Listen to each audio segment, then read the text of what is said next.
সাথীর দুই ননদ দিশানি এবং সুস্মিতার একই সাথে বিয়ে ঠিক হয়, তাই সাথীর শ্বশুরবাড়িতে এখন আনন্দের পরিবেশ। কিন্তু তারা দিশানির বিয়ে নিয়ে খুব বেশি খুশি, কারণ তারা সুস্মিতাকে মোটেই পছন্দ করে না। আসলে সুস্মিতার মা সাথীর শ্বশুরবাড়িতে চাকরানির কাজ করত, কিন্তু হঠাৎ করে সে হার্ট অ্যাটাকে মারা যায়। তাই সাথীর শ্বশুরমশাই সুস্মিতাকে নিজের মেয়ের মতোই মানুষ করে। সেই জন্য সুস্মিতাকে কেউ পছন্দ করতে পারে না। যেদিন দিশানিকে তার হবু শ্বশুরবাড়ির লোকেরা দেখতে আসবে সেদিন, দিশানি, একদম চিন্তা করো না, আমি তোমাকে খুব সুন্দর করে সাজিয়ে দেব।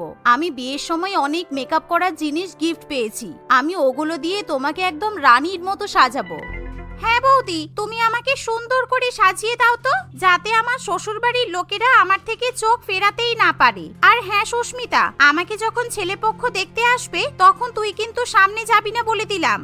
তুমি একদম চিন্তা করো না, সুস্মিতার সামনে যাওয়ার কোনো প্রশ্নই আসছে না, কারণ ওকে তো আমি রান্নাঘরেই ব্যস্ত রেখে দেব। সুস্মিতা, তুই আজকে সন্ধ্যাবেলা সবার জন্য ভালো মন্দ রান্না করবি, ঠিক আছে? আর হ্যাঁ, এখন হাঁ করে আমার মুখের দিকে তাকিয়ে থাকবি না। যা, আমার ঘর থেকে গিয়ে মেকআপের জিনিসগুলো নিয়ে চলে আয়।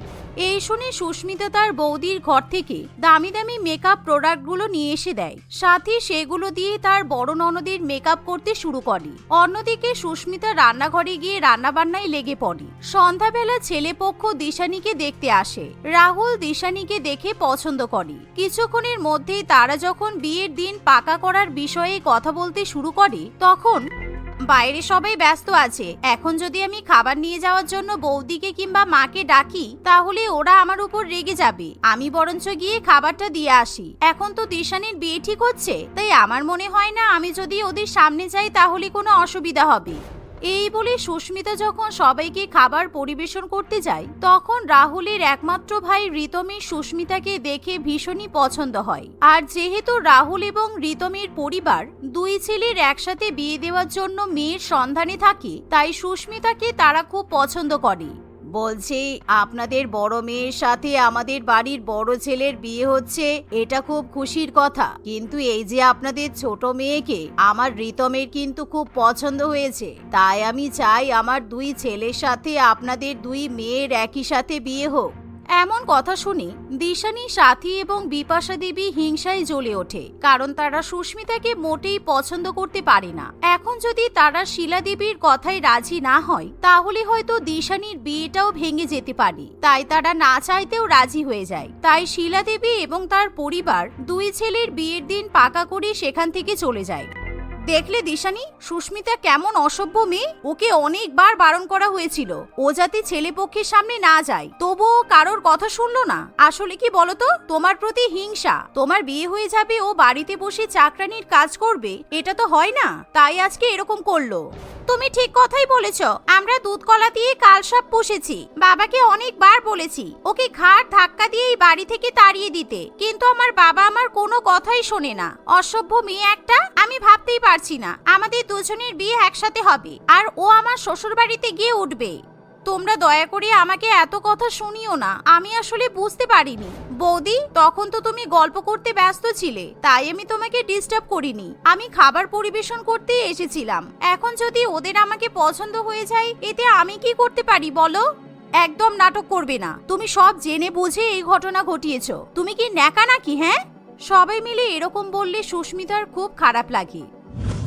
দেখতে দেখতে কিছুদিনের মধ্যেই বাড়ির দুই মেয়ের বিয়ে উপলক্ষে অনেক তোড়জোড় শুরু হয়ে যায়, কিন্তু সুস্মিতার বিয়ে নিয়ে কারোর কোনো উৎসাহ থাকে না। সবাই দিশানির জন্য বিয়ের শপিং করতেই ব্যস্ত থাকে। বৌমা, তুমি তো ভালো শাড়ি গহনা পছন্দ করতে পারো, তাই আজকে তুমি দিশানিকে নিয়ে বিয়ের শাড়ি গহনাগাটি যাবতীয় জিনিসপত্র যা যা দরকার কিনে নিয়ে এসো। তোমার শ্বশুর মশাই তোমাকে টাকা দিয়ে দেবে। এই শুনে সাথী তার বড় ননদকে নিয়ে শপিং মলে চলে যায়। তারা দুজনে মিলে একসাথে অনেক দামি দামি সুন্দর শাড়ি, গহনাগাটি, জুতা, নানান রকম কসমেটিক্স কিনে নেয়। এতে করে প্রায় 2 লক্ষ টাকার মতো খরচ হয়। কিন্তু তারা ভুলেই যায় যে সুস্মিতারও বিয়ে উপলক্ষে শাড়ি গহনা দেওয়া দরকার। কিছুক্ষণ পর যখন সাথী তার বড় ননদ দিশানিকে নিয়ে বাড়িতে ফিরে আসে, ইস দেখো, তোমার ছোট বোনের মুখটা কেমন শুকিয়ে গেছে। তোমাকে দামি দামি শাড়ি গহনা কিনে দেওয়া হয়েছে তো, কিন্তু ওরও তো বিয়ে, ওর জন্য কিছুই কিনে নিয়ে আসা হয়নি। সুস্মিতা, তুমি কিছু মনে করো না কেমন? না না, ওর মনে করার কি আছে?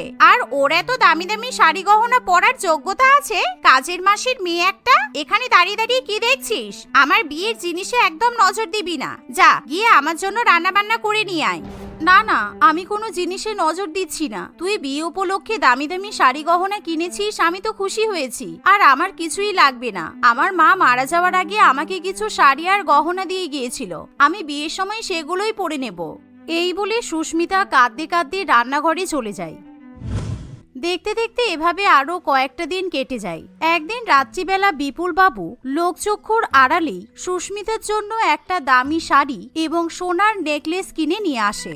না বাবা, এটা আমি নিতে পারবো না। যদি মা কিংবা বৌদি কিংবা দিশানি জানতে পারে তাহলে কিন্তু খুব খারাপ হয়ে যাবে। ওরা আমাকে অনেক কথা শোনাবে। আমার বিয়ের সময় কিছুই লাগবে না, শুধু তোমরা আশীর্বাদ করো তাহলেই হবে। বেশি বড় বড় কথা বলবি না। তোকে আমি নিজের মেয়ের থেকে বেশি ভালোবাসি, তাই তোকে যেটা দিচ্ছি তুই নিজের কাছে রাখ, বুঝেছিস? এই বলে বিপুল বাবু সুস্মিতাকে সেই শাড়ি এবং গহনা দিয়ে দেয়। কিন্তু সুস্মিতার ভাগ্যটা সত্যিই খুবই খারাপ, কারণ সাথী লুকিয়ে লুকিয়ে তাদের উপর নজর রাখে। তাই পরের দিন সকালবেলা দিশানির কাছে গিয়ে সাথী কান ভাঙাতে শুরু করে দেয়।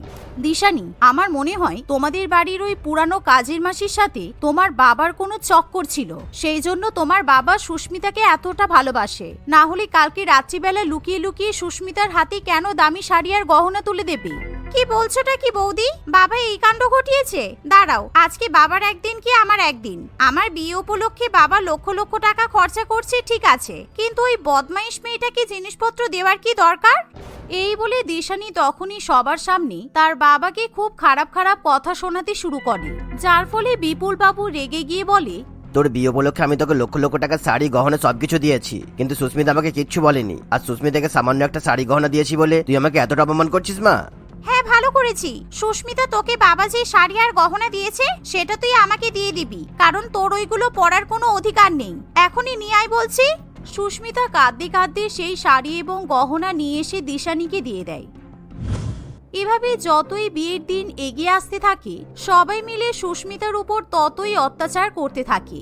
দিশানি একদিকে তার বৌদির সাথে ঘুরে ঘুরে ফেসিয়াল করে, আরো অনেক কিছু কেনাকাটি করতে থাকে, ভালো মন্দ খাওয়া দাওয়াও করে। কিন্তু অন্যদিকে সুস্মিতা সারাক্ষণ রান্নাঘরে ব্যস্ত থাকে। সে বিয়ে উপলক্ষে নিজের খেয়াল পর্যন্ত রাখতে পারে না। ধীরে ধীরে বাড়িতে আত্মীয় স্বজন আসতে শুরু করে দেয়। যেহেতু বাড়িতে এখন অনেক লোকজন, তাই সাথী এখন সংসারের কোনো কাজ করতে চায় না। সুস্মিতা, আমার দুই ননদের বিয়ে, তাই আমি এবার সাজাগোজা শুরু করব। সারাদিন বাড়িতে আরাম করব। তোমার তো বিয়ে নিয়ে কোনো আগ্রহ নেই, তাই তুমি বরঞ্চ আত্মীয় স্বজনদের রান্না করে খাওয়াও, কারণ এখন আগুনের সামনে গেলে আমার গায়ের রং কালো হয়ে যেতে পারে। এই শুনে সুস্মিতার কিছু করার থাকে না। সে আত্মীয় স্বজনদের রান্না করে খাবার পরিবেশন করে, এমনকি সবসময় তাদের সেবা করে। অন্যদিকে সাথী আর দিশানি শুধুই ঘুরে ঘুরে বেড়ায়। পরের দিন দিশানির মেহেন্দি অনুষ্ঠানে তাকে আইবুড়ো ভাত খাওয়ানো হয়। সারা বাড়িতে আনন্দময় পরিবেশ লক্ষ্য করা যায়। সাথী সুন্দর করে সাজগোজ করে, কিন্তু সুস্মিতার মনে কোনো আনন্দ থাকে না, কারণ তাকে কোনো অনুষ্ঠানেই থাকতে দেওয়া হয় না। সুস্মিতা, দিশানির আইবুড়ো ভাত খাওয়া হয়ে গেলে ওর যে এঁটোটা পড়ে থাকবে তুমি সেটা খেয়ে নেবে, কারণ তোমাকে আলাদা করে আইবুড়ো ভাত দেওয়ার কোনো দরকার নেই। আর হ্যাঁ, তোমার জন্য কিন্তু আমি কোনো মেহেন্দি আর্টিস্ট বুক করিনি, ঠিক আছে? সুস্মিতা চুপ করে সব কথা হজম করে নেয়। আইবুড়ো ভাতের অনুষ্ঠান হয়ে গেলে, তার সাথে দিশানির মেহেন্দির অনুষ্ঠান সম্পন্ন হয়ে গেলে সুস্মিতা রাত্রিবেলা রান্নাঘরে একা একা বসে নিজের হাতে মেহেন্দি পড়ে। এমনকি শ্বশুর বাড়ি থেকে দুই বোনের জন্য যেসব দামি দামি তত্ত্ব পাঠানো হয় সেগুলো সবকিছুই দিশানি একা নিয়ে নেয়। সুস্মিতাকে কোনো কিছুই দেওয়া হয় না। মা, তুমি যদি বেঁচে থাকতে তাহলে খুব ভালো হতো। আমাকে এতটা অসম্মান সহ্য করতে হতো না। এই বাড়িতে কেউ আমাকে পছন্দ করে না। সবাই বাবার সাথে তোমার খারাপ সম্পর্ক নিয়ে উল্টোপাল্টা কথা বলে, কিন্তু কেউ বুঝতে চায় না যে তুমি ওনার বোনের মতো ছিলে। আমার কিছুই ভালো লাগছে না। বিয়ের দিন সকালবেলা অনেক বড় করে দিশানির গায়ে হলুদের অনুষ্ঠান পালন করা হয়, কিন্তু সুস্মিতার কোনো গায়ে হলুদ হয় না। সাথী মনে মনে খুবই খুশি, কারণ সুস্মিতা অপমানিত হলে তার খুব ভালো লাগে। কিন্তু বিপুল বাবু এতটা অসভ্যতামি সহ্য করতে পারে না। সে হলুদের বাটি থেকে হলুদ নিয়ে নিজের ছোট মেয়ের মুখে লাগিয়ে দেয়। বাবা, এটা তুমি কি করলে? এই বাটিতে অনেক দামি হলুদ রাখা ছিল। বৌদি দিশানির জন্য বিশেষ করে বিদেশ থেকে আনিয়েছে, আর তুমি সেই হলুদ আমার মুখে লাগিয়ে দিলে। বেশ করেছি, কারণ আজকে সন্ধ্যাবেলায় তোরও বিয়ে, আর আমি তোর বাবা হিসেবে তোর গায়ে হলুদ দেওয়ার আমার অধিকার আছে, বুঝেছিস? তোমার এত বড় সাহস বাবা, তুমি আমার হলুদ ওই বদমাইশ মেয়েটার গায়ে লাগিয়ে দিলে। আমি জাস্ট সহ্য করতে পারছি না। তুমি তোমার এই মেয়েকে নিয়ে ন্যাকামি বন্ধ করবে। আমার কিন্তু তোমাকে বাবা বলতেই ঘৃণা করছে। তুমি মরে গেলেই ভালো হয়, অসভ্য লোক একটা। এত বড় বড় কথা সুস্মিতা আর কিছুতেই সহ্য করতে পারে না, কারণ সে তার বাবাকে ভীষণই ভালোবাসে এবং সম্মান করে। তাই সুস্মিতা দিশানির গালে একটা জোরে থাপ্পড় মারে। এমনকি সাথী কিছু বলতে এলে সাথীর গালেও একটা জোরে থাপ্পড় কষিয়ে দেয়, যার ফলে তারা একেবারে হতবম্ব হয়ে দাঁড়িয়ে থাকে।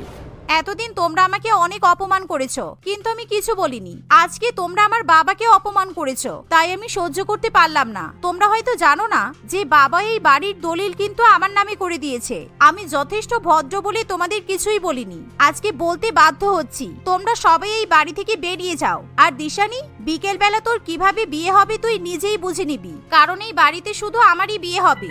সুস্মিতা এই কথা বললে সাথী, তার বৌদি এবং সাথীর শাশুড়ি খুব ভয় পেয়ে যায়, কারণ তারা আগে জানতো না যে সুস্মিতা সেই বাড়ির মালকিন। তাই তারা তখনই হাত জোড় করে সুস্মিতার কাছে ক্ষমা চাইতে শুরু করে। আমি কিছু করিনি, বিশ্বাস করো। আমাকে দিশানি শুধু তোমার ব্যাপারে উস্কাতো বলে আমি তোমাকে অপমান করতাম, কিন্তু তুমি আমাকে বাড়ি থেকে তাড়িয়ে দিও না প্লিজ।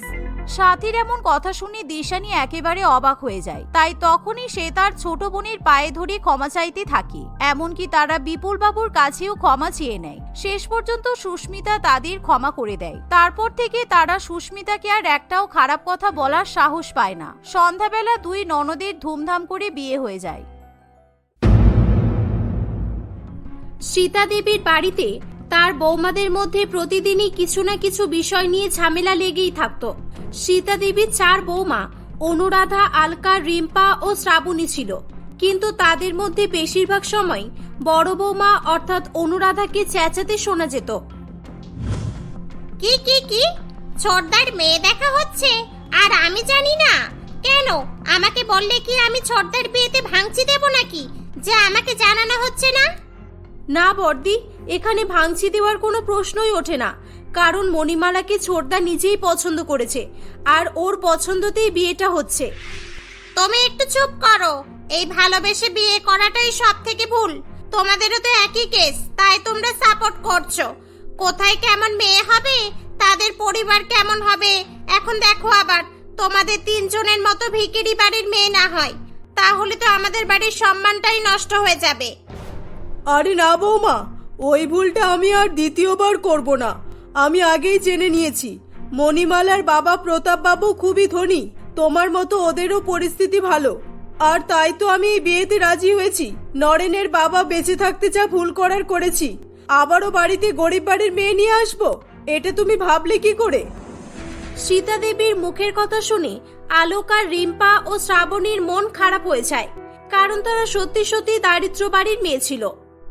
বড় বৌমা অনুরাধা খুবই ধনী পরিবারের মেয়ে ছিল, আর তাই সে তার শাশুড়ি মায়ের সঙ্গে মিলে সারাদিন দরিদ্র 3 বৌমাকে খাটাতো। সে নিজে তো বাড়ির কোনো কাজই করতো না, বরং কোনো কিছুতে দেরি হলে তাদের 3 জনের উপরে চেঁচামেচি করা শুরু করে দিত। কয়েকদিন পর সীতা দেবীর ছোট ছেলে নরেন মণিমালাকে বিয়ে করে তার বাড়িতে নিয়ে আসে। মণিমালা খুবই বড়লোকের মেয়ে হওয়ায় তার বাবা তাকে অনেক দামি দামি লেহেঙ্গা, জুয়েলারি এবং গাড়ি ভর্তি করে যৌতুক সামগ্রী পাঠিয়েছিল। তাকে স্বাগত জানানোর জন্য বাড়ির সকলেই দাঁড়িয়েছিল। তখন মণিমালা বাড়ির মধ্যে আসলে, এই মেজদি, দেখেছো ছোটর বাড়ি থেকে কত কিছু দিয়েছে? দেখে মনে হচ্ছে এগুলো বিয়েতে নয়, দোকান খুলতে পাঠিয়েছে। হ্যাঁ রে, আমিও তো সেটাই ভাবছি। বড় বৌদির বিয়েতে তো আমরা ছিলাম না, কিন্তু ছোট বউয়ের বাপের বাড়ির জিনিসপত্র দেখে মনে হচ্ছে ওকে এরকমই দিয়েছিল। এই এই, তোমরা এখানে কি ফিস করছো? সরো সরো দেখি, সরো। বা বৌমা, তোমার বাবা তো দেখছি পুরো গাড়ি ভর্তি করে জিনিসপত্র পাঠিয়েছে। এখন তো দেখছি এগুলো রাখার মতো জায়গারও অভাব পড়বে। হ্যাঁ মা, বড়লোকের মেয়ের বিয়ে হলে তার বাপের বাড়ি থেকে এরকমই জিনিসপত্র দেয়। এখানে দাঁড়িয়ে থাকা ভিখিরিরা এটা কি বুঝবে? চলো মা, ছোটকে বাড়ির মধ্যে নিয়ে চলো। এদের সামনে থাকলে এদের মতোই হয়ে যাবে। অনুরাধার কথাবার্তা যে অপমানজনক এটা তারা ভালোভাবেই বুঝতে পারত, কিন্তু তারা কিছুই বলতো না। আর কোনো কথা ধরলেও বড় বৌমা অনুরাধার দিকে তার শাশুড়ি মায়ের সহযোগিতা থাকায় তারা আরো বেশি অপমানিত হতো। তাই তারা মুখ বুঝেই সবকিছু সহ্য করে আসছিল। পরের দিন অনুরাধা যখন ছোট বৌমার সঙ্গে দেখা করতে চায়, তখন সে সেখানে গিয়ে দেখে বাকি 3 বৌমা আগে থেকেই ছোট বৌমার রুমে বসে আছে। এই তোমরা এখানে বসে বসে কি করছো? তোমাদের না আমি কাজ দিয়ে এলাম, সেটা কমপ্লিট হয়ে গেছে নাকি বাকি রেখেই আমার নামে চুগলি করছো? না বর্দি, এরা তোমার নামে কিছুই বলেনি। দিদিরা তো আমার সঙ্গে গল্প করতে এসেছে। ওসব গল্প টল্প কিছুই হয় না, এসবই নাটক। তোমার গল্প করার থাকলে আমার সঙ্গে গল্প করবে, বুঝেছো? আর এই যে তোমরা এখানে হুলোর মতো দাঁড়িয়ে থাকবে নাকি এখান থেকে যাবে? এটা শুনে 3 বৌমা মন মরা করে সেখান থেকে চলে যায়। দেখো ছোট, তোমাকে একটা কথা বলতে এলাম, তুমি যেন ওদের সঙ্গে বেশি কোলাকুলি করো না, কারণ ওরা গরিব, খুবই চিপ মাইন্ডেড মানুষ। তুমি আমার মতোই ধনী বাড়ির মেয়ে, তাই আমার সঙ্গে মিশবে, কেমন? এতে করে তোমার মর্যাদাও অক্ষুণ্ণ থাকবে। আমি যেরকম ওদের উপরে হুকুম চালাচ্ছি তুমিও চালাতে পারবে, তবেই তো আমাদের মানাবে। কিন্তু বড় বৌদি, ওরা তো কোনো খারাপ কথা বলেনি যে আমি ওদেরকে ঘৃণা করব। আর সে দরিদ্র হোক কিংবা ধনী, আমরা সকলেই এই বাড়ির বৌমা। দেখো, যেটা বলছি শোনো, তাহলে তুমি সম্মান পাবে, আর না হলে ওদের মতো তোমারও একই অবস্থা হবে, বুঝেছো? অনুরাধার কথা শুনে মণিমালা একটু ভয় পেয়ে যায়। সে এই বাড়িতে প্রথম এসেছিল, আর তাই সে কি করবে, কাদের সাপোর্ট করবে কিছুই ভেবে পাচ্ছিল না। এভাবে আরো কয়েকদিন কেটে যায়। একদিন আলোকা, রিম্পা ও শ্রাবণী মণিমালার কাছে আসে। ছোট, বিয়ের সময় আমরা তোমাকে কিছু দিতে পারিনি, আর তাই আজকে আমরা তোমাকে কিছু উপহার দিতে এসেছি। দয়া করে এটিকে অস্বীকার করো না। হ্যাঁ, আমরা জানি যে তুমি অনেক ধনী বাড়ির মেয়ে, আর তুমি হয়তো এসব কোনোদিনও পরো না। আমরা বলছি তুমি একবার পরে দেখবে, তোমাকে এই শাড়িটা পরলে খুব সুন্দর লাগবে। চুপ করো, মানুষকে 300 টাকা দামি শাড়ি দিলে সুন্দর দেখতে লাগে না, ছোট লোক লাগে, ছোট লোক। আর তোমাদেরই বা কি দোষ? তোমরা তো নিজেরাই ছোট লোক, তাই চিন্তা ভাবনা তো একই রকমই হবে, তাই না? এই দেখো আমি কি নিয়ে এসেছি, সোনার নেকলেস। এটা পরলে তোমাকে খুবই সুন্দর দেখাবে।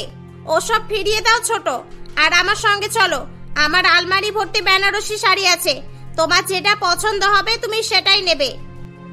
এতদিনে মণিমালা সকলেরই চরিত্র কেমন বুঝে গিয়েছিল। তার আর কাউকে চিনতে বাকি ছিল না। সে নিজে বড়লোক হলেও তার মধ্যে বিন্দুমাত্র কোনো অহংকার ছিল না। তাই সে তখন বলে, থাক দিদি, আমি এখানে কারো সঙ্গে ঝগড়া করতে চাই না। আমি এখানে নতুন এসেছি, তাই সবাই আমাকে ভালোবেসে কিছু না কিছু উপহার দিচ্ছে। আর দিদিরা আমাকে শুধু উপহারই নয়, এই শাড়ির মাধ্যমে তাদের ভালোবাসা দিয়েছে, তাই আমি এটা অস্বীকার করতে পারবো না। আর দিদি, তোমার বেনারসি আমার লাগবে না, ভালোবেসে দিলে তাঁতের শাড়িই যথেষ্ট। ও, তাহলে একেবারে ইমোশনাল ফুল বানিয়ে ফেলেছে। দাঁড়া, কতদিন এরকম থাকে আমিও দেখব। অভিজাত একদিন তার আভিজাত্য দেখাবে, এটা আমি শিওর। কি হলো বর্দি? তার মানে এটা নয় যে আমি তোমার উপহারকে খারাপ বলছি, শুধু আমাদের চিন্তাধারার পরিবর্তন করতে হবে। মণিমালার কথায় অনুরাধা আর কোনো উত্তর না দিয়ে সেখান থেকে চলে যায়। এই প্রথমবার কারোর কথায় সেই বাড়ির গরিব 3 বৌমা খুব খুশি হয়েছিল। তারা এতদিনে অপমানিত হয়ে এসেছিল, কিন্তু আজকে মণিমালা সকলের সামনে তাদের মনের কথা তুলে ধরেছিল। তারপর থেকে মণিমালা বেশিরভাগ সময় আলোকা, রিম্পা ও শ্রাবণীর সঙ্গে কথা বলতো। এটা দেখে বড় বৌমা তেলে বেগুনে জ্বলে উঠলেও তার কিছু করার ছিল না। আরো কয়েকদিন কেটে যায়। একদিন তারা সবাই মিলে গল্প করছিল। তখন মণিমালা বলে, আচ্ছা, আমি এখানে এসেছি অনেকদিন তো হয়ে গেল, কোথাও বেড়াতে যাওয়া হয়নি। তা আমরা সবাই মিলে কোথাও বেড়াতে গেলে হয় না? তাহলে মনটাও ফ্রি হয়ে যেত।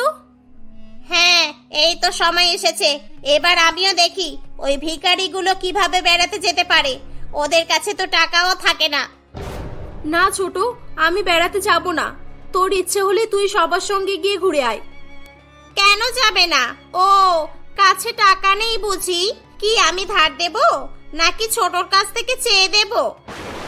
কাউকেই ধার দিতে হবে না। বেড়াতে যাওয়া মানে সিমলা, দার্জিলিং এ নয়। আমরা আশেপাশের কোনো পার্ক অথবা মলেও তো যেতে পারি। আর আমি যেতে বলেছি মানে তোমাদের সবাইকেই যেতে হবে। ব্যাস, ফাইনাল। হ্যাঁ, যেখানে নিয়ে যাবি চল। আমি তো শুধু দাঁড়িয়ে দাঁড়িয়ে দেখবো, কোনো কিছুরই বিল দেব না।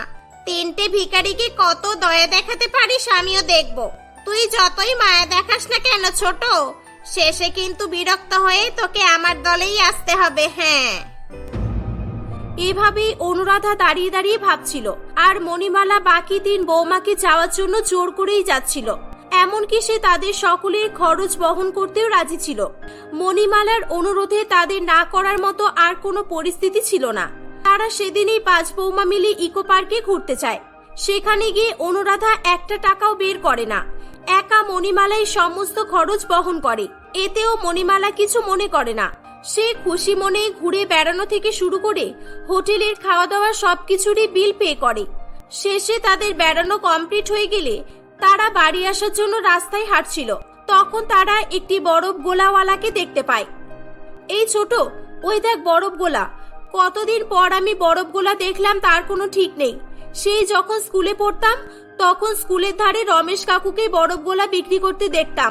এখন তো এগুলো দেখাই যায় না। তাহলে চলো না, আজকে আমরা সবাই মিলে বরফ গোলা কিনে খাই। তাহলে আমাদের ছোটবেলার স্মৃতি টাটকা হয়ে যাবে। হ্যাঁ, আমি কিন্তু শুধু কালো গোলাই খাবো। আমি ছোটবেলাতে কালো গোলা ছাড়া কিছুই খেতাম না। নাও, যেমন মানুষ তাদের তেমন চিন্তা। আরে একটু অন্তত স্ট্যান্ডার্ড নিয়ে চিন্তা ভাবনা করো। এত কিছু দেখার পর তোদের রাস্তার 5 টাকা দামি বরফ গোলা পছন্দ হলো? ও বুঝেছি, তার মানে ছোট এত কিছু খাওয়ালো, তোদের ঘোরালো, তাই নাম বাড়ানোর জন্য ফিস্টিতে নুন দেওয়ার কম খরচের মতোই বরফ গোলা খাওয়াতে মন গেল। আমার তো তোদের বুদ্ধি দেখে হাসি পাচ্ছে। তোরা ভাবলি কি করে আমাদের মতো বড়লোক বাড়ির মেয়েরা রাস্তায় দাঁড়িয়ে দাঁড়িয়ে কোনোদিনও বরফ গোলা খাবে? এতক্ষণ পর্যন্ত মণিমালা চুপ করেই ছিল, কিন্তু অনুরাধার এরকম অপমানজনক কথা শুনে সে আর থাকতে পারে না। তাই সে বলে ওঠে, হ্যাঁ বর্দি, আমি রাস্তায় দাঁড়িয়ে বরফ গোলা খাবো, আর খুশি মনে সবার সঙ্গে আনন্দ করতে করতেই খাবো। আর শোনো, আমি শুধু আজকেই নয়, এর আগেও রাস্তায় দাঁড়িয়ে দাঁড়িয়ে খাবার খেয়েছি। আমি যেমন 5 তারা হোটেলেও খাবার খেয়েছি, তেমনই রাস্তায় দাঁড়িয়েও খেয়েছি। যেমন ধনীদের সঙ্গে মিশেছি, তেমনই গরিবদের সঙ্গেও মিশেছি। আর আমার বাবা আমাকে এটাই শিক্ষা দিয়েছে, কারোর সঙ্গে ভেদাভেদ করতে শেখায়নি। আমি ভেদাভেদ করছি না রে বাবা, কিন্তু তোর দিকটাও তো দেখতে হবে। চুপ করো, আমাকে আর বোঝাতে হবে না। এখানে কে কেমন আমার ভালোভাবেই জানা হয়ে গেছে। আমি যেই থেকে এই বাড়িতে এসেছি তোমাকে শুধু ধনী গরিবের ভেদাভেদ করতেই দেখেছি। আচ্ছা, কি পাও তুমি এসব করে?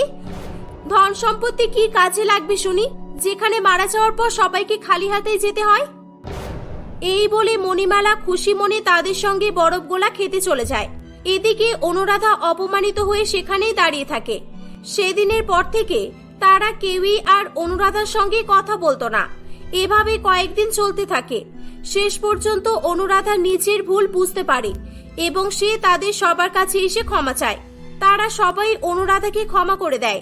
এখন অনুরাধা আর অহংকার দেখায় না, আর নাইবা সে কোনো কিছুকে নিয়ে গর্ব করে। এভাবেই তারা 5 বৌমা মিলে সুখে শান্তিতে বসবাস করতে থাকে।